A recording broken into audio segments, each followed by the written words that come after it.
Now let's move on into Bifrost and Astralis, two teams that are 6-4, and whoever takes this one solidifies. The other one joins X7 at the bottom of the standings. And where's these two teams from again? Are we gonna do it again? No, you're the map guy. Tell me. Okay, I know these guys are from. I really don't Where's know. that place? Oh, where is that place that Astralis are from? Could you possibly nowhere? No, nowhere I know. We only have 1 minute of this match, so I'm going to look into the match and disregard that one right now. I want to talk about Taxer and Diamondprox. We have ourselves a visual learning aid. Well, there you go. Well, do you Production, know? why are you helping them? No, I want to talk about the match. I want to talk to. Now meet the teams, guys. Meet the teams. Here in the NLC, we have... Okay, actually, go on. Taxer versus Diamondprox to me is really important because Diamondprox has been falling a lot behind in terms of farm, facilitating the team. But I don't know if he's being as helpful as it seems. On the other side, Taxer is improving as he goes along.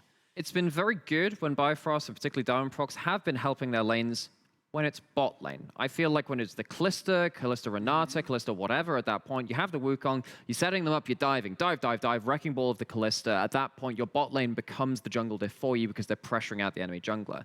We saw that fall apart, though, when it was actually mid lane, where it didn't have priority, it was a Veigar into a Sylas, and suddenly, actually, the Sylas has priority, pushing the Wukong around at that point, and things start to fall apart. I think if this game goes towards bot side, and it's a strong jungle matchup and a strong bot lane matchup, I think Bifrost have a lot of stylistic advantages, and from what they've shown, if it goes elsewhere on the map and you have Sencux playing on form, you have Carlson playing on form, maybe that story changes. So if you know Odie is like one of the keys for Bifrost, what about Kreisberg? Well, I think that's the thing. Like, okay, so I've not been able to follow Chris Berg as intensely as I probably would have liked to. But I generally feel like the thematics or narrative we had alongside that player was that it was a bit shaky. It really hasn't been like the Chris Berg we saw back all the way back from Nordics days where he's like carry every single time 1v9 machine. There's game where he will look really good and kind of go up towards that 1v9 scenario, but it's definitely not as often as we used to see it, and sometimes it's not as consistent as we would like it to be. So I think for sure Odie has an edge when it comes to the bot laners.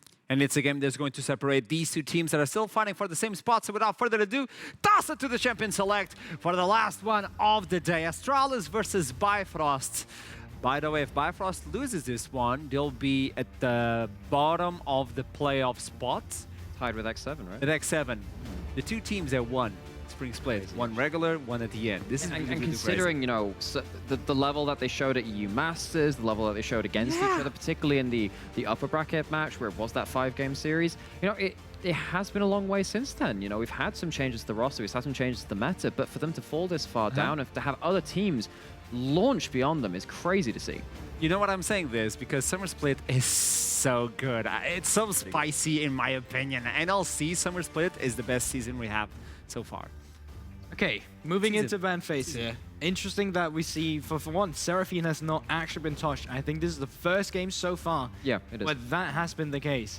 So it could potentially be the first one where we finally see the Queen on the Rift. But outside of that, I think we see some target ban, but we also see some of the meta coming through. Corki is both a target and a meta ban, I feel like, throughout the Sencux going into it. Crispec, we have Seaman on the center too, and just all in all, we know how much this champion brings. Super interesting to see this on blue side though, coming through from Astralis. So far 100% on red side, and it kind of speaks to me like it's not a priority for them. So typically Seraphine has been a good Yuumi answer as well. So when the Seraphine was banned, I was wondering if Bifrost were going to kind of like pay the other respect there and say take away that Yuumi. Not going to be the case. Taxa takes that Wukong. So now you're asking Diamondprox, this has been your comfort champion, and you have played for your lanes too. That's what your Wukong tends to do rather than the individual advantage. If you have to flip that and say, Diamondprox, play a style you have not been showing this split, what has he got prepared for the rest of his... We have a Bel'Veth. There you go. Individual advantage. And this is also super interesting. Very early rotation of Asir coming through from Fury, which is kind of also why they kind of picked the Corki. It's one of the few champions that will actually do well into Asir now. It used to be in the past that, you know, it was a 50-50. Ever since the AP build came through from Corki, he now ranges and does a little more than the Asir. In early lane, typically it's still the Asir taking over. In fact, that's the point where we have seen Corki in some regions, only picked when the Azir is gone because the Azir answers you in lane, particularly when you have like a first strike or electrocute build or something like that. But small window in laning phase. Yeah, and then when you get to the point where the big Wongs are taking half your HP, you do kind of wish you'd flip that matchup. Do you remember the old like Renekton Jax matchup back in like season 3, 4, where it's like it's just like Renekton would like crap on the Jax up until Jax suddenly just like killed everyone on the map, and it was like this. I also went for the Nut as well, completely blind. This is an interesting take from Astralis. The thing is, if you're playing Narb and you know that you are confident in the matchup, and you think the only thing that's really going to change this is if, and of course we have our it is a nice guy. Our dues paid towards our host here, but if you know that you're not going to get jungle attention topside because it's a Bel'Veth, you know you have basically a 1v1 lane in that top side. What Bifrost are doing is what I love to see with the Bel'Veth. Typically as a champion, Bel'Veth isn't going to help your lanes. Have you ever played with a Shyvana in solo queue? Think about it in a similar kind of way. Master Yi, anything like that that wants to be farming up and getting levels. You need to pick strong lanes. Have something which can push in, fight early, or at least poke out early, and then help your jungler if needs be. Misfortune, typically been the most lane-dominant AD carry outside of Varus when he's in meta. Azir, very, very similar in terms of the control mages which are in lane right now. This is the guy that is controlling it. Now you have to deal with something, maybe the Gnar throws a wrench into those plans, but they already have two very strong lanes to work around. All right, so moving into second ban phase. First Ahri gets taken away, one of the champions that does decently into the Azir. This is going to sound crazy, okay? But Sencux used to have the nickname Void King, okay? And I'm just saying, Bel'Veth is a champion that does well into the Azir because of the range. True. So actually, I'm just putting it, like, I'm not counting on it, but I'm just putting it out there just a little bit as a go-to. But yeah, moving into second ban phase, Amumu support gets taken away. If you're not familiar with it, it's because the Amumu passive does really well into the Senna queue now, which is obviously not one auto attack, but a lot of small ones. And because Amumu mitigate physical damage, well, that's kind of how it goes. Okay, so I don't mind that Yuumi is very good at helping people kite out that Bel'Veth, and because you've opted into taking those strong lanes, you have opted out of kind of maybe having some of the stronger enchanters on the table too. I'm actually wondering from the side of Astralis at this point, do you want to pick out something that can punish that mid in the mid jungle, like a... I mean, you can't really go for a Yone anymore because it'd be full AD, and I think that'd be a little bit risky, especially when Bel'Veth can go towards something like those Ninja Tabi and become unkillable once you pop that E as well. I think maybe something like a Sylas could also be on the table too, just to make plays onto mid lane. That would be where I'm next looking. Yeah, I think that's one of the playmaking possibilities you have in the lane. I mean, one of the matchups, or the way you can cheat the matchup a little bit, is that you start E on Sylas, and then you just get access to W passive, and obviously CC if you landed, which kind of just wins that trade. Saving counterpick for topside is interesting, but it just goes to show the priority they now have on the Rakan instead. They don't want to be playing into the Seri Rakan lane themselves. But of course, they already knew like what they were playing into. It was a 9 in the top lane, but now it's just traded all the way through for the end of the draft. It also gives you an engage which you don't really have outside of Miracle Shuffles at that point, which can give you an extra X factor in those big fights and give you a lot of CC for Bel'Veth, for Azir, and for Misfortune all to do their work. It's actually locked. I can't remember the last time I've seen Sencux on an assassin. You know, I always think of Sencux of this like control mage person, the guy who's either even on Vex if he's going for champion that wants to dive in towards the backline. Very interesting pickup. And the thing about the Akali is that for a very long time, and there was a great article on this too, Azir was seen as a good matchup into Akali. Actually, Akali wasn't seen as a good matchup into Azir until Faker showed everyone else how to play it. In fact, I believe it was one of Dan1Kier's analysts who said that Faker basically broke all the analytics for the matchup because he played the matchup differently. So they had all their numbers working one way and it worked the other. Now we've got to the point where Akali actually is a fairly respectable answer into the Azir because people have learned it. It's one of the things that even when Akali was reworked back in season 9 or 10 at that point, it's like, when you look back at those highlights and you look at Akali, those are like minimum base mechanics. Like people never used E into R, for example, where you just hit the cancel immediately. Exactly. Like, and these small mechanics that you have now added onto Akali is one of the reasons why she now does better in terms of all-ins on champions, like the SCF, for example, we're seeing now. Final takes before we jump into the last one. Well, I definitely think that there's some side lanes to be worried about. We see the Camille, but Bel'Veth won't be able to finalize it too much. A lot of it comes down to prior lanes. The Seer will have prior against Akali in the early game. Misfortune can try and take it away, but obviously playing into a Lulu, so it's going to be fought for. But I think it's going to be difficult for Taxa to find his windows where he come in and counter jungle. I think that this is a good draft, which Bifrost have made. I don't know if it's a good draft for them and how the styles they have played. This is going to have to be a very interesting scenario to see if they have learned how to play different styles. I think It's a bit of a 180 from what they do normally. They're very good at their team fighting. I might give it to Astralis. Yeah, I was going to say Astralis, little easier on the team fighting for them, I'd say. But I think you have windows for either side lane pressure to win through or straight up win through dueling if the Bel'Veth completely goes unchecked. It's two teams fighting for the same spot, and one of these teams has to eat some dust. So let's see what ends up at the end of the day. Without further ado, it is for Trouble, and Viper Moon was just waving. Gulborg looked super upset. Nymera gave me the world's creepiest smile. Is eat some dust something that you say in England, by the way? Yeah, no, you're like, eat my dust is like when I'm so far ahead of you that you're just... Okay, because we do say it in Greece, and I'm assuming maybe you do say it in Portugal as well, right? Okay, so I just didn't know if in English it made sense, because like in Greece it made sense. It is a thing. I can't hear what you're saying, so I'm wearing headphones. But thank you. I'm sure that you made a very valid point, and I'm happy that you're here. League of Legends is what we've got for our final game of the day. Our match of the day, if you listen to Gulborg.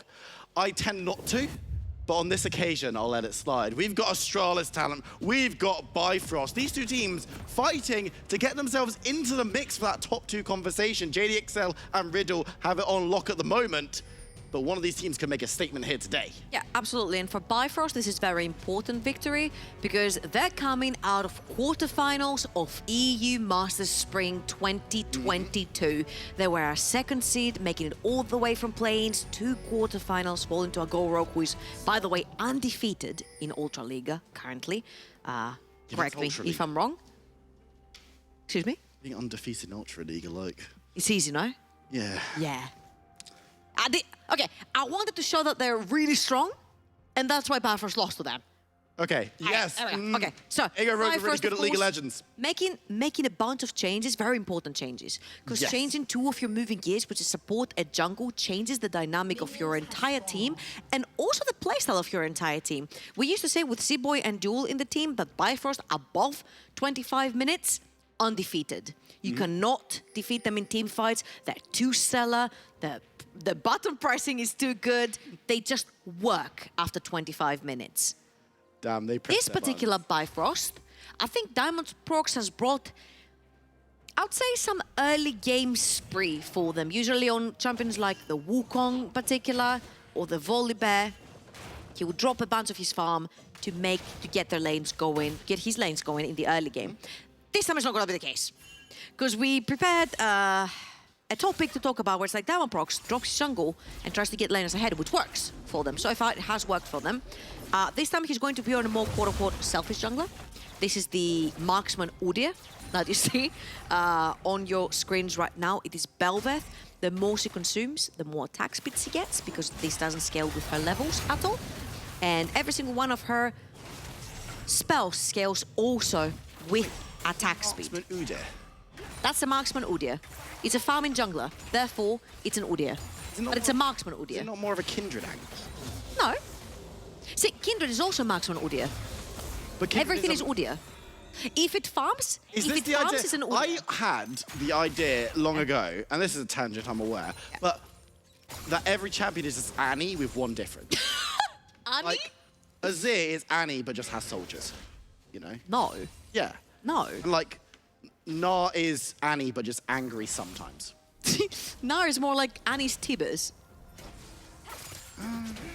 I do want to skip. Okay, listen, this is not as good as my every jungler is an Udyr that farms, okay? Let us know in chat which one of us is right. Right, so, very importantly, this should never happen. So, Bel'Veth gets her true form Wait, that's not her. earliest at Rift Herald. 8 minutes when Rift Herald spawns. Usually you want Bel'Veth to fight around there, because this is the only way she gets her form very early, unless she consumes a champion, which is something that definitely doesn't want to do, because she's not very strong in the early. The damage is coming on through, though. It's a 3v3 as Tax are chased away. Diamondprox trying to get a kill down, but that's a clone, not the real thing. As Bifrost forced to back away, but they get what they came for. Yeah, absolutely. Diamondprox is going to get out with the red buff, and usually why I'm saying that you don't see Bel'Veth getting her true form until the Rift Herald spawns is because Bel'Veth does not want to fight in the early game. She's extremely weak without her form. You need some items as well, so getting that Rift Herald very early is why Bifrost have drafted priority lanes, especially towards the bot side of the map, having the Misfortune, having the Rakan moving around with you, Fury onto his Azir. He will be able to bully the Akali in the earlier stages of the game as well. And you also have Camille into Na, where Camille will also have a bunch of kill pressure onto the Na. So 3 lanes that can plan myself for you whenever you ask for it, which will hopefully allow Diamondprox to go for that Rift Herald early on. Now, let's talk a little bit about Astralis, because so far it's been all about Belveth, it's been all about Bifrost, and I know you're a big fan of Taxa. Yes, notably. Now, I remember a tweet from Taxa, and I keep on bringing it up, that said that he's happy for the performance so far, but they're not extremely proactive in the early game, but this is something they're actually working towards. And right here, picking the Wukong shows that they do want to play a little bit more aggressively in the early game. Now, so far there hasn't been much, because usually you want that level 6 for the Wukong to start walking towards a gank. But Akali into the mix, Na into the mix, you have so much setup potential. Diamondprox, again, on the Belveth, he's been so active in the early game. Chrisberg might be in trouble. Be a little careful, won't be able to dash away, but will be able to flash away. A lot of damage coming on through, though. Diamondprox unable to secure the kill as Chrisberg dances off. Yeah, both of his summoners burnt though, and that was just Highway burning his flash. So Diamondprox, yet again, doesn't matter what champion you're gonna put him on, it could be a Graves, he is going to gank for you. So far, he's ahead in CS, just lost his Wraiths to Taxa. Of course, when you get spotted on the other side of the map, usually you get invaded on the opposite quadrant of your jungle. So Taxa is going to steal away the Wraiths right here, but Fury might actually be in trouble. If he uses his Q, Taxa could have a very easy way in, but Taxa's just gonna run his Wraiths instant. I'm just having an eye over, just appearing. I guess the other interesting champion... Belveth has a lot of them. She does. One huge one and a lot of little ones. Yeah. But the champion that catches my eye, other than the Belveth, is this Misfortune, which we know why it was picked, because it is... Please tell me what her spells do. Okay, so her Q is like, you shoot a minion, and then it goes through and it hits... No, do the sound effects that you, no, that you boom, did boom, for me. boom, drizzle, drizzle, drizzle, but that's her E. So boom, boom, boom is her Q, and drizzle, drizzle, No, drizzle. because she shoots into the air to make the stuff come down. Oh, it's That's all of it is E, because it E shoots that's the up, whole but thing. it rains down. Yeah. It's boom, boom, boom, drizzle, And I drizzle, have drizzle. famously... I can't say drizzle very fast. Drizzle, drizzle, drizzle. Drizzle, drizzle, drizzle. No. We'll work on it. Oh my God, he's diving top lane. Active onto Chrisberg, though. He's going to be able to hop, he's going to jump away, but the damage coming through. Flashes away from the knockout. They need to be careful about holding the tower aggro too long. First blood, though. Diamondprox survives. My goodness. I will eat my words, I will eat my tongue for everything that I said about Belveth and the fact that she is a marksman order and the fact that she will stay in her jungle and farm until her entire team falls apart and she needs priority lanes. It's all still true, but Diamondprox is bringing his own flair on the champion. He's been bot lane, he's been mid lane, he's been invading, he's still in red buffs, he's diving top lane pre-level 6. He's been absolutely insane so far in utilizing the kit of this champion that absolutely needs the form from the ultimate to get going. And that form, again, the first chance that you usually get to use it is level 8. When the timer goes to minute 8. I can't, it's the last game of the day, I'm really sorry, guys. And he managed to kill the Rift Herald. And this is something that we actually discussed. We said when we were watching Picks and Bans and we saw the Belveth locked in, and we had said beforehand, this could be a question of Diamondprox being aggro, Taxa being a little bit more passive, but this kind of being a test for Diamondprox. Taxa creates a unique test for enemy junglers because he's so consistent in what he does and how much he can gain, as Taxa's going to actually have to dive away from a potential play mid against Fury, where if you fall behind or your proactive plays don't work, he's going to naturally overtake you and become more useful than you. Yeah. We've seen it time and time again. And we thought Diamondprox is going to be the aggro one, Taxa's likely to be the more passive one. But then we saw the picks and we were like, it's the opposite way around. Oh, this is very clever from Astralis right here. They're literally roaming everyone towards the top side of the map. Everyone, including their AD carry. Chrisberg is most likely going to stick in mid lane, trying to shove in that wave. They've also roamed up Kiba, and Diamondprox, unfortunately, is not going to get his special form because he's a special coral. I don't remember exactly the name of it. It is a coral, yeah. It is a coral, but it has like a special word. Oh, lavender. Stacks of lavender. Stop. No. No? That's for the passive. We're talking about the form. She's a new champ. This is It's the first some time sort she's of coral on that she gets from the Rift Herald that allows her to stay in form for 180 seconds and also spawn Voidlings for any minion that dies Void close to her. Remora. Void Remora. Or Voidlings. Voidlings is Malzahar. Yeah, it is. Yeah. Used to be. Ah, they're both from the Oh, no, Void, man. Come on. they're actually now ZZ Rots. Oh boy. Because they removed the item, but they changed that. You know, rip ZZ Rot Portal and Banner of Command. That meta was hilarious, but we find ourselves in a position where the two teams haven't been too proactive, except Diamondprox, who's been unusually proactive for the champion, but not unusually proactive for the player. The rest Literally diving into a bush what's he doing there? with no vision. He's got support from Highway, and he did have priority in the mid lane, but this is going to be fascinating because we can see Diamondprox being so proactive, and we saw them drafting the priority lanes because this is how they might have to play around if they weren't able to find these early advantages. But now they've got priority everywhere, and a jungler who's ahead. Things are looking mighty fine for Bifrost, even if they're only about 1,000 gold in the lead at this early stage. Dragon could well be the next target, but Astralis have members around it. Belveth does usually pretty well at taking objectives very quickly, especially when she goes into her W, if I'm not wrong, which is where she plants herself. She has the extra life still, but also extra defense. But this time Azir has moving forward, trying to get out. onto Diamondprox, forcing him away. Members are coming on through. That's the kill onto Belveth as Astralis will continue forward. Sencux cuts down another as goes towards Odie, who's trying to strut away, but gets slowed down, caught up, and assassinated by the ninja. Sencux gets a shield that sees him out of dodge as Astralis take revenge. Fury, this could have been you, but you chose to first pick Azir.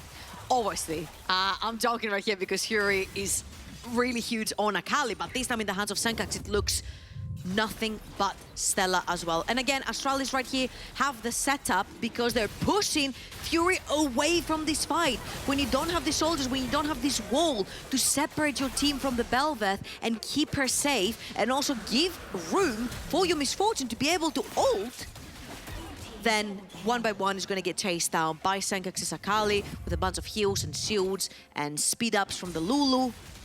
Astralis are capitalizing on that early game from Bifrost, and even though there's been a bunch of ganks from the side of Diamondprox, this time it's Astralis with 3 kills in, only 500 gold up, but the most dangerous thing that I'm seeing on my map right now and their scoreboard is a 2-0-1 Akali in the hands of Sencux.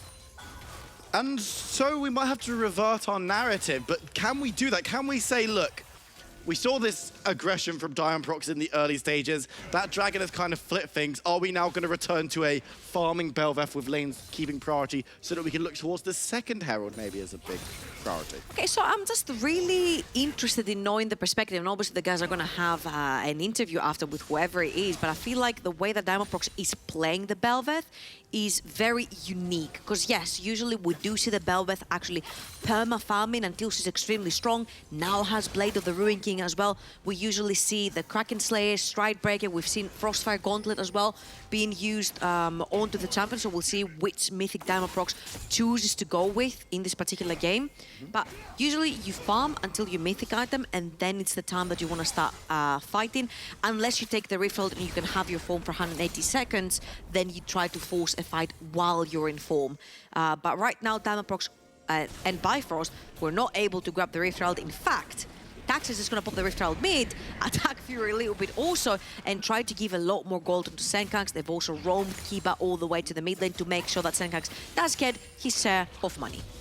And then they're going to be backing away to make sure that Sencux gets a large portion. 2 plates going to be removed by that Rift Herald, but no more because Sencux had been unable to push. Look who they have their eye on though, because Highway moved mid lane to try and cover, but Taxa is bottom together with Kiba. Ody's trying to run away. There's nowhere to run, there's nowhere to hide. And the wave is going to come through. There's a teleport coming on through there. Can they kill Odie before it comes out? Yes, they can, as Taxa will survive for a second longer, but Fury might be able to shut him down. The soldiers secure the kill. Shikari's here too. It'll be a 1-for-1 exchange. Bifrost commit a lot more, though. That was a double TP, that was a double flash, both from Fury and Shikari, both really hungry to get that kill onto Taxa, and that was a really well done executed dive right there. Luckily for Odie, he doesn't lose much because he gets dived when there is no wave underneath his tower, so he hasn't lost much in experience, he hasn't lost much in gold. He's actually ahead in CS at this point, even though he's died twice, and not much was lost overall for the side of Astralis, while from the other side, Carlson has been taking care of that top lane tower now that Shikari had to TP ball. you could just see Diamondprox moving up, realizing that Carlson was 2 levels higher than him, being like, actually, Never mind. I'm not going to fight you, even under my tower, but thank you for the consideration, as Shikari will return to fight against Gnar once more. And we saw earlier today a Camille that was able to get out of lane, move around the map, get things going, make things happen. I'm actually gonna say it because both Shikari and Fury flashed to get the kill. I feel like maybe Sandra would have been more worth it on Shikari because Shikari has gone back and he's just a bunch of gold short, like 100 gold short, couple of hundred, sorry, off of the Sandra, whilst the gold from the kill for Fury netted him the Luden's Echo.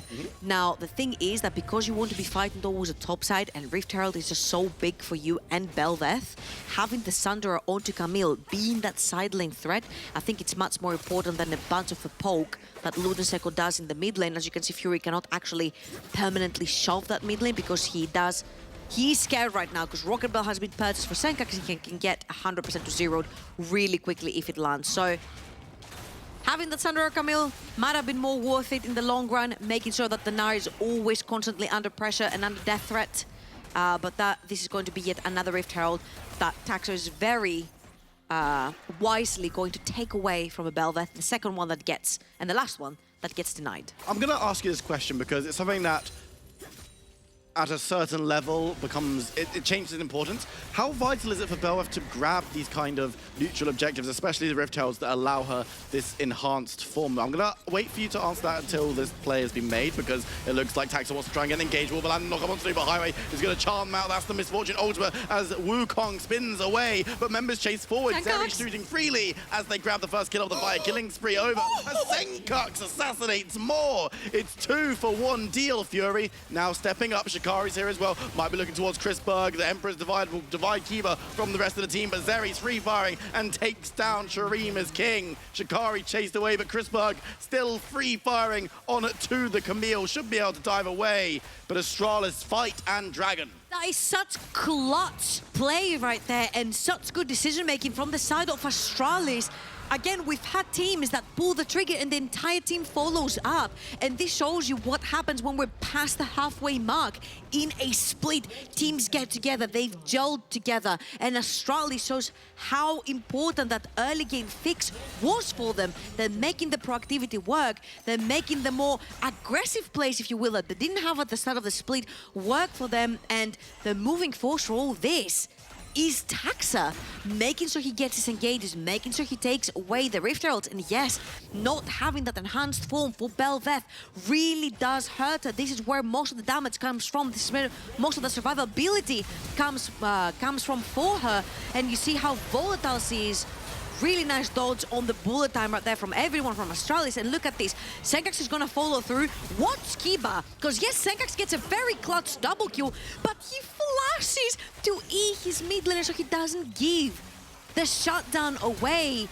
And yeah, Kiba dies in return, but Crispek is able to take Fury with him and chasing away Shikari from the neutral objective. So Astralis are playing the map and the fight so freaking well. And I think that, again, has to highlight how Taxa has been the focal point of these plays when a criticism that we have had of him so far this split and last split as well, to an extent, was being this slightly more passive player, which this game, Diamondprox was being super aggressive and Taxa wasn't necessarily doing anything, but this is the Taxa test that we talk about, right? If you don't make things work well, he's gonna do better than you come this point of the game, and that's exactly what's happening. Now, Diamondprox has been caught between a Rock and a Wukong, and the stun up Kiba's there as well. It's gonna be Kiba taking the kill in the end.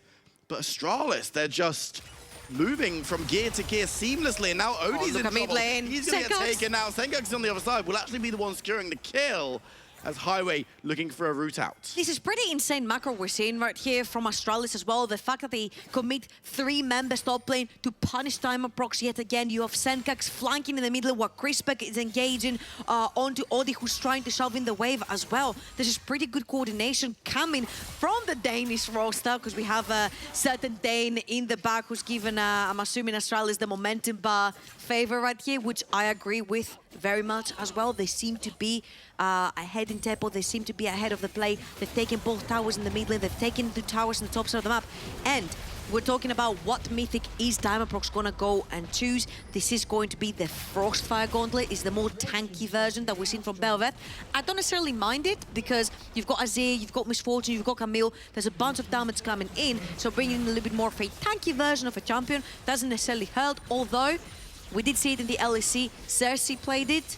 And unfortunately, I'm not gonna blame Xerxes either because it wasn't necessarily the best game for them, and it doesn't seem to be the best game for Bifrost either so far. But yet again, this is a champion that does scale. Yes. The only sad thing is that we haven't necessarily seen Diamondprox in Belveth ultimate form yet. We haven't, because the only kill that he's got so far was very, very early on. It was first blood, in fact. Yeah. Up in the top lane when it was pre-6, so no form grabbed, and hasn't been able to pick up a Rift Herald yet, which is where you get that. And he nice won't. one. No more spawning. No, but Baron Nashor Yep. does give the same bonus. Yep. So later on, that could still be an opportunity. However, with Astralis controlling the game so well, that's looking harder and harder.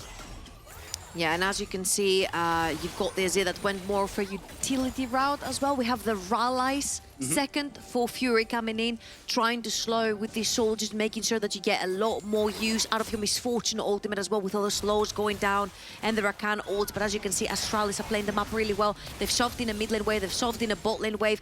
Now you'll have Carlsen going towards the top side of the map, trying to stop Shikari from taking any more towers.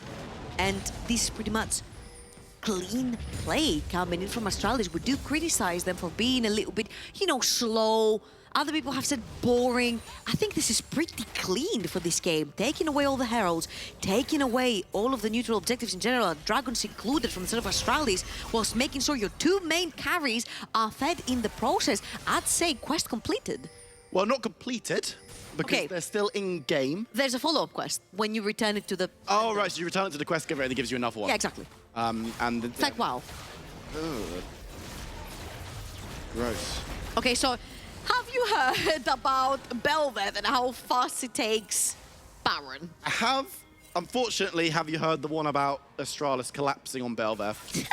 And actually, it's going to be Carlsen who's in trouble now. Teleport coming It's up. gonna be Meganar. Neighbor, though. Now Meganar into 2, looks for the stun, landed on both as well. And members of both teams are now turning up to the fight. Fury will, Emperor's Divide, Diamondprox goes low, Polymorph, but it's just Kiba there. So I don't think he's in too much trouble. But here comes Taxa, whirlwind around as Chrisberg looks to chase the rest of Bifrost away. And we've got someone coming on through. It's Taxa once again, but this time around, he can't find any targets.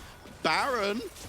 The communication right there from Astralis, knowing that Carlsen is just about to Meganar out. They also need to be careful here because there is bullet time on Oddi's Misfortune. The second you pull away from the Baron, the HP bar of the Baron is going dangerously low as well. But Sencux is actually only threatening half health, though. the side. Kiba very low on HP. Taxa is pretty much low on HP as well. Here comes the bullet time. Taxa able to dodge away from it easily. Sencux needs to be careful in the shroud, looking for Odie. The assassination will land, but Highway might be able to get revenge. Won't be able to this time around as Chrisberg goes over to save the mid lane. As Shikari gets the stab down as Baron falls, looking for a second onto Chrisberg, but decides against as Kiba and Taxa come to his aid. It's Baron on 4 for Astralis. 5,000 gold in the lead as well. Hold on. Oh, this fight is still going on. Diamondprox is wading through the Carlsen. fight. Fury on the side, what can he do? Where's the divide? The damage coming up through the soldiers of Shurima. Rise for their Emperor.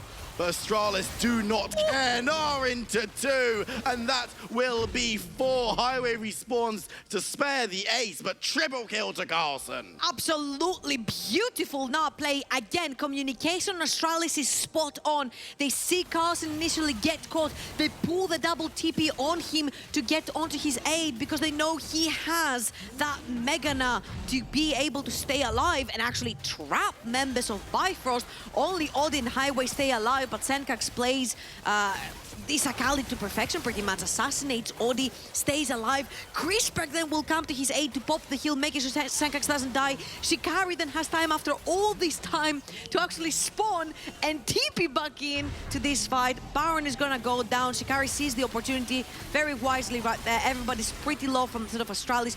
Fury is going to TP in, he's gonna dash to the backline, get Kiba, but on the other side, Carlsen is TPing in, and this Gnar is absolutely massive. He'll get another huge Meganar here. And Astralis are going to capitalize with a third Dragon and Soul point for themselves, which is Hextech. Very important soul to have. Again, that first zap that slows can set up for follow-up kills. And with their team composition, that little slow is going to turn into a whole heap of pain. Ooh, it's going to give Akali a Gunblade. Oh, I missed that item. I don't love that. But something that should be noted while we've got a second of respite as Astralis push forward, Carlson has been having an exceptionally strong performance in this game on the Gnar. And while it's not the sexiest champion in the world, it's definitely one that his impact in team fights has been unparalleled, has been similar to Taxa's, who we've already sung the praises of. Is Wukong a sexy champion on the map? No. Okay. Well, more than Gnar. Gnar's very, like, Akali? tank. I'm not going to get into this conversation with you because I'm trying to figure out. Winner will eat me alive. I'm trying to figure out because you said Gnar is not the sexiest champion on the Rift, and I'm trying to see where the line is, man. Like, well, how do we? I'm the sexiest how do we champ rate on the them? Rift. And past that, who really cares? 5th game of the day. You can tell that I've been up like 20 hours at this point because I am completely lost. But Astralis are going to look to try and siege in towards the enemy base, hunting as they go, looking to try and break down structures, debris on this bot lane inhibitor. Carlson looks for an engage, but could only find Diamondprox for a second before he backs away. No flash available on the Belvet, but will be coming up shortly as Highway will take a bullet or two from Chrisberg. Carlson playing aggressively, looking for something, can't find a stun, and will go small. The Misfortune ultimate will burn through, but the gold from the Gnar, and there's the turnaround from Taxa as he looks for more. Chrisberg on the side, completely untouched. It looks okay for Bifrost, but Zeri just isn't anywhere near target, nowhere near harm. Odie tries to flee. Chrisberg overextends a little bit, but the rest of his team have their orders. Looking towards these Nexus towers, Astralis talent will take down the first. Odie is still there, and crucially, the Danish team smart enough to leave. Absolutely. Now, this is a 9,000 gold lead for the side of Astralis. You saw them diving in, and it's actually, my eyes turned into googly eyes for a second because I say Chem Tank onto Diamondprox. This is a build that I have not yet seen, and he seems to be going for more of a heavy tankier build, heavier tanky build rather, onto this Belveth, which hasn't done much actually this game. You see that Carlson's playing a big factor in like being that frontline rock that Astralis needs. But the second Sencux goes in, everyone presses the buttons to perfection together. You see that if somebody goes in, Kiba throws the ultimate, knocks everyone up. They're layering up the CC so well. I think if you turned off the freaking nameplate, I think this is Bifrost. But it's Astralis. It is so big props to Astralis. them. And I mean, this split, we've been saying more and more, Astralis, don't know what they did in off-season. Don't know what coaching they had. Don't know if they spent a lot of time, but the team fight's happening once again. Odie opens fire. Chrisberg goes golden and will be able to dive back with Shikari on the side though. Diamondprox moving forward. Highway's going to be the one who's caught out, and it looks like once again they're unable to find those priority targets. Sencux dives on through as Carlson hops, skips and jumps. They take down the Zeri, but there's too much damage. Fury cuts down a second, but I really don't think it matters. Astralis talent will chase Highway out of his own base with the Hex Gate, take down a second inhibitor tower, and I think they could take the game. Absolutely, they could take the game. Only Rakan is left standing. As you mentioned, they have 3 members running into the base. Chrisberg, of course, with his first death of the game. But Astralis, very clean, aggressive early game. Very clean macro-based mid-game. Very excellent team fighting late game. And they're going to solidify themselves, if I'm not wrong, right above Bifrost now, because they were tied. Academy teams are doing so freaking well. XL still first. Astralis now third. I'm going to make a statement just while our analysts get involved. Gulberg looks happy. Denmark, that's what he's going to say. Riddle looked strong today. I think Astralis looked stronger in the way they performed, especially when you look at strength of opposition. This Astralis team looked absolutely terrifying. And if we get a game soon with this Astralis team against Riddle or JDXL, It's coming soon. I'd be spooked, basically. Coming soon. But with all that being said, we're done. We're done. But the show's not done. We're going to hand over to our post-show as they're going to break down what we saw and have a chat about the day. Boom, boom, boom. Drizzle, drizzle, drizzle. That's it. Does anyone have any letters? It's a post-show now. We can hand out letters. It's a post-show. I was a postman once. He knows. I was there. I do know. And I used to be the one with the terrible jokes, but I mean, I've never sung this low in my life. Wow, that was bad. This surprised me a lot. I never thought I would feel this. Like, I lost the will to breathe It's for like a second. when Like, that was so heavy. when you make it rain, you make it pour. That was a poor It was very bad. choice of words as well. It rains, it pours. But that was an interesting game to begin with. They picked in Diamondprox. Usually he plays as a facilitator. That is exactly what we've seen so far in this summer split. And they picked him something to carry, and he almost made it viable to gank, but it didn't work. Why is that? There are a lot of reasons why this comes into. I think part of it is what you're putting Odie on. It's not Callista, it's Misfortune. Sure, it's lane dominant, but it doesn't quite achieve the same kind of eventual kind of wrecking ball nature. That's the word I've been using for it. That Callista does, where you can consistently find engages. You're very reliable at finding fights when you are ahead. Misfortune needs a bit more setup.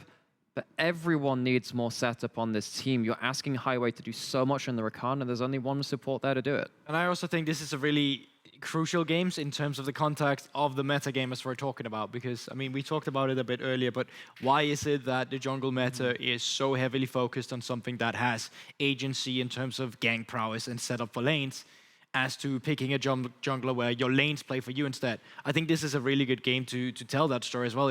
It's easier. It's way easier to shut down a lane instead of playing perfect around all the other prio lanes, because you did have some prio in the mid lane in the early game. You did have some prio in the early game in the lane a little bit, and you did have prio on the top side too.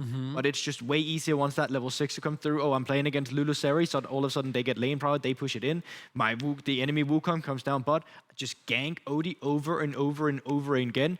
And you see it on the objective too, especially on the Drakes. They never had the proper setup for them. It was very easy for Astralis to come every time and just, mess up their game plan. And we use this word a lot, identity, and we see Odie being the word for Bifrost. He is the word for Bifrost, and they couldn't make it work. Not only they camped him, but also his team didn't play for him.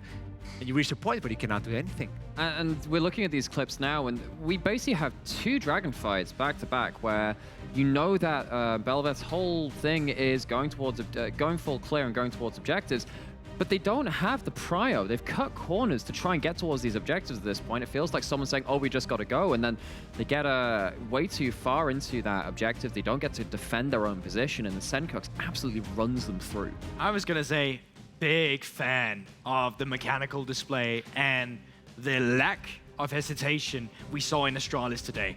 Because when they saw a champion, they went in. That used to be the must-go fight thing to say. Diamondprox specifically, Astralis, flip the script, turn that around, and they're the one who goes in all the time. They see someone at that objective, they flash on them immediately, they know they had a better team fighting, and they just pull it off.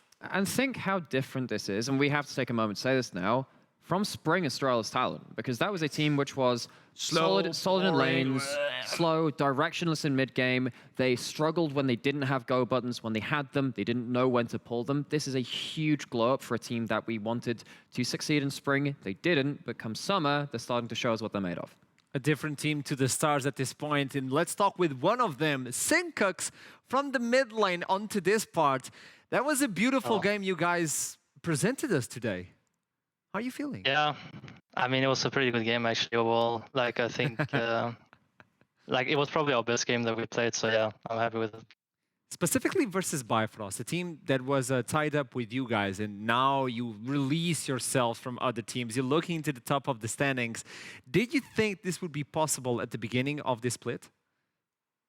Yeah, of course. I think it's possible to beat every team. I mean, I don't think you should go into the league thinking that you're just going to lose. That would just be kind of awkward. No matter. So actually, we were just saying this just before you came and joined us here, but we were reminiscing about how much of a glow up this has been from Spring. What's the journey been like for you personally, seeing the failures of Spring and coming out to actually being a very strong and successful team so far in summer? Yeah, I mean, it's something that we worked a lot on. We did obviously one new addition in support, but in general, like the whole spring was around like trying to fix the way we played our official games, especially because it was very slow and like not taking a lot of chances and not really pulling the trigger when we had to. You are much more exciting now, I can say. Yep.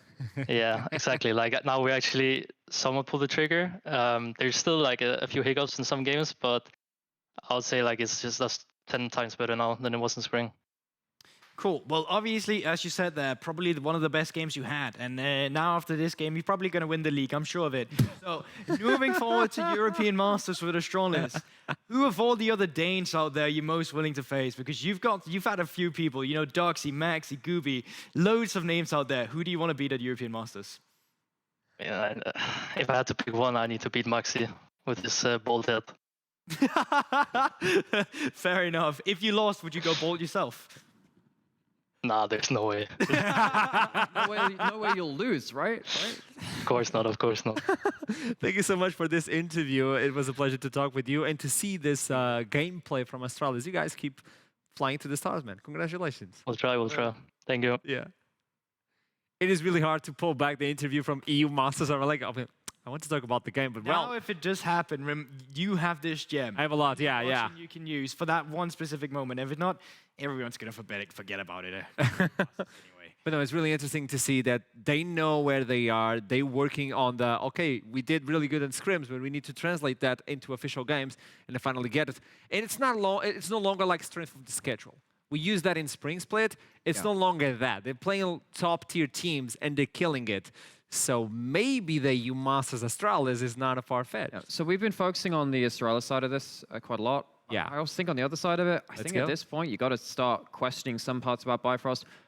One thing that they've retained from Spring, sadly for them, they are probably our most inconsistent top team. I don't think it's hard to argue that at this point. They've had some incredible highs, had some pretty disastrous lows at some points too. I think in this game, you've mentioned the word identity. I think that's what it came down to in a lot of ways. There's a lot of execution things which go around that, but I think a lot of that can derive from that identity and comfort. Moving forward from this point, Bifrost have got to, again, reassess, figure out exactly what they want to be as a team, and hopefully start to craft that into something they can start winning games into, push up higher in the standings. And specifically today, they diverse from that identity. We keep talking about the facilitating towards the lanes. So this is really important. This is an important take to take with Diamondprox, who's with us on the interview today. Hello, Diamond. Welcome to the interview. Hello.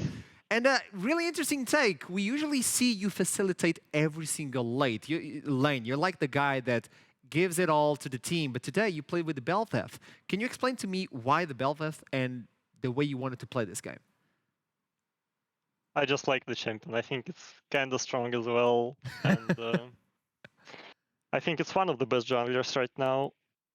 At least for me, it has a very strong early game. Maybe it falls off a little bit after 6 before you get the first item, but she farms up very fast to compensate for it, and she's very dangerous for the laners, for the enemy laners to play against if they have no escape, because her gap close is huge. So that's why I think the champion is pretty good. And you played in a different way that we learned to watch, the idea that you make Bel'Veth an early ganker as well. That seems really interesting. Do you see Bel'Veth in a different way that people are playing it at LEC, for instance?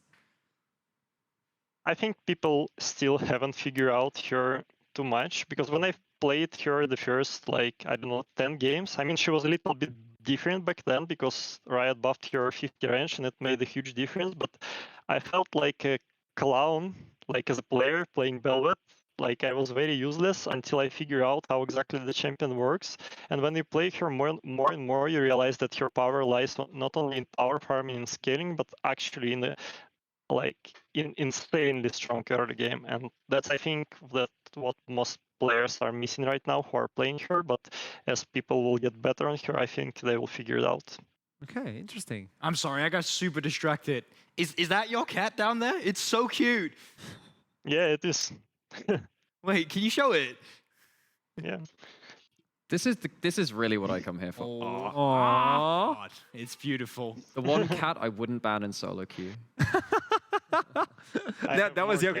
You also had another question. I have real Renger running around as well, but she's out in a different room. I mean, I did have another question, but again, similarly quite distracted. I guess on the desk, because I mean, from the other Bel'Veths that we've seen, it has been a lot of again, less about the ganking, which of course you did manage to pull off a couple. But then there's something about being facilitated for, so you're very strong when it comes into those first objective fights. Now, it felt like you never really had an angle for that Herald, but you very much tried to go towards that Dragons. Where do you think the Dragon setup went wrong? Because it felt like you really pushed for it, were punished very hard back-to-back on them. Yeah, I think we... I mean, we probably misjudged how strong their opponents were, and I'm pretty sure they had some wards on us. I haven't checked for now. But I think we should have done a better job of securing the vision first, because our draft is unusually weak for this time. Like, usually we're playing a little bit stronger champions, so even like if Callista opponents or... Yeah, something like that.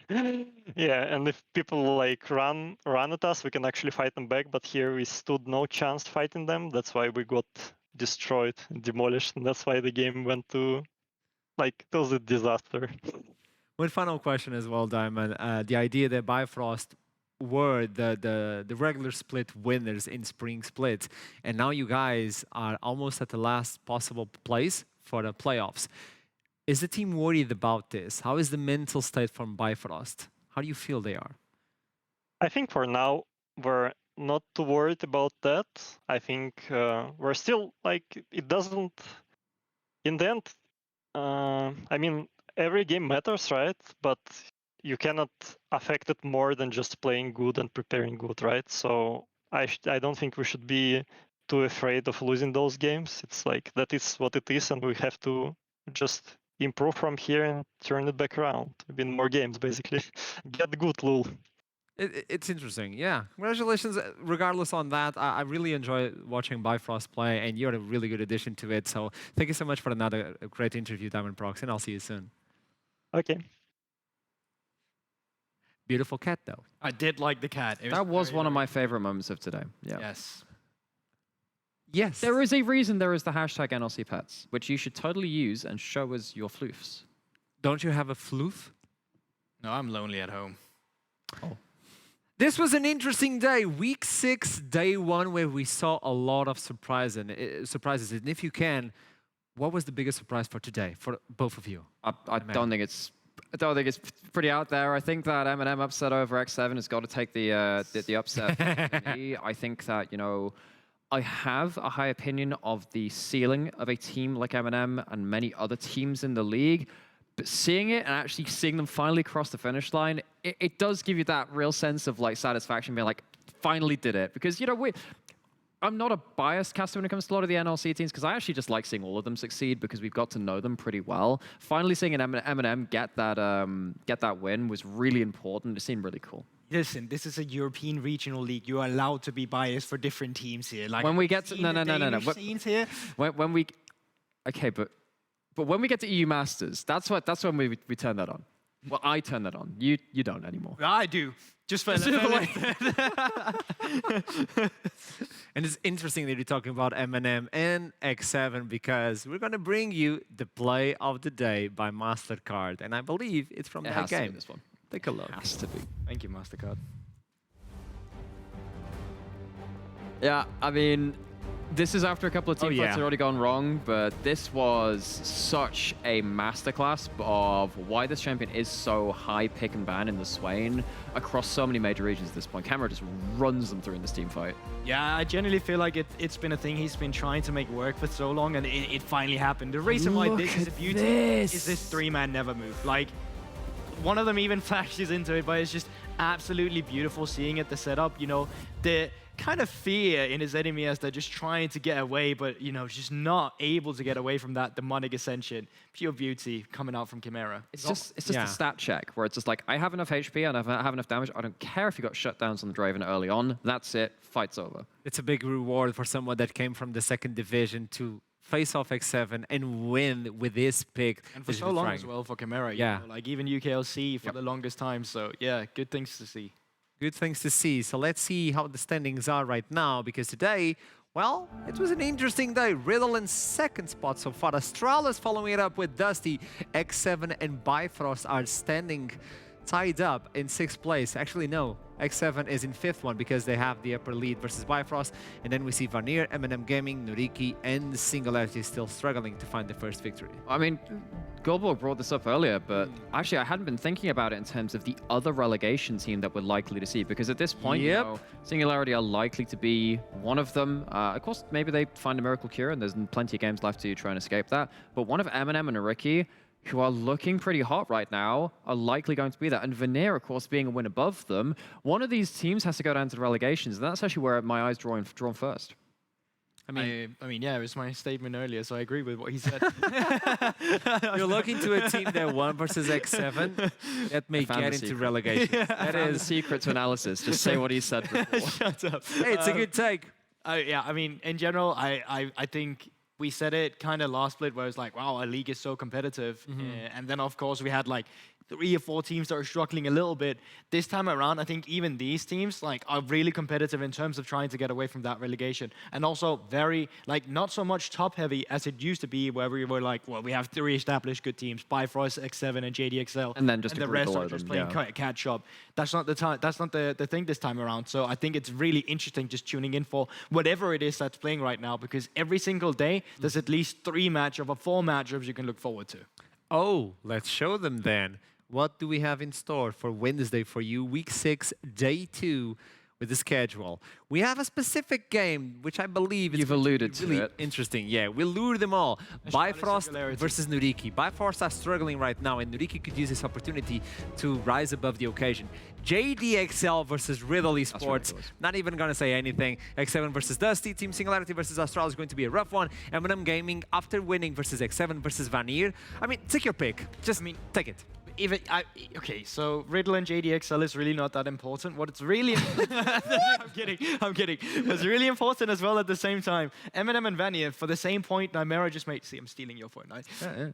They're really close to relegation. Like, this is just one game away separating them from moving down to that second spot. I mean, specifically if Nureki pulls against all odds and beats Bifrost, it's very close race. So obviously this one has big implications for the first place, but this one also has great implication in terms of who's going down towards that danger zone around relegations. And you look at that, of course, the easy one is that second game, right? But I think actually this game is important not for necessarily seeding in a lot of ways, but just for that momentum and that ability to say that JDXL goes like, you are second place, but you are a distant second place. That would put that gap between them in the ranks. But I think just in a lot of ways, that's a confidence builder and it's a statement game more than anything else. Regardless of that, it's going to be an interesting day on Wednesday. So follow us on all social media from NLC. Last takes for today, gentlemen. It was nice being back. I agree having him back. 100% with that statement. Your take is the same? My take is the same. We kind of like Goldborg. He's well. Cool. I kind of like you guys too. Aww. Good luck on LFL, and I know it's a really good scene. I've heard about it, and good luck to you too. We'll see each other. Yeah, good luck. Later on. For you guys at home, thank you so much for watching. Obviously, it's a pleasure to have you with us. Thank you for the production as well, for making an amazing job as well. And don't forget, keep climbing the mountain. Keep playing League of Legends. I'll see you soon. You know, we still have an undefeated team. Oh, shush. How do I say shush in French? Shush. Oh, no, not even... Yep. Yeah.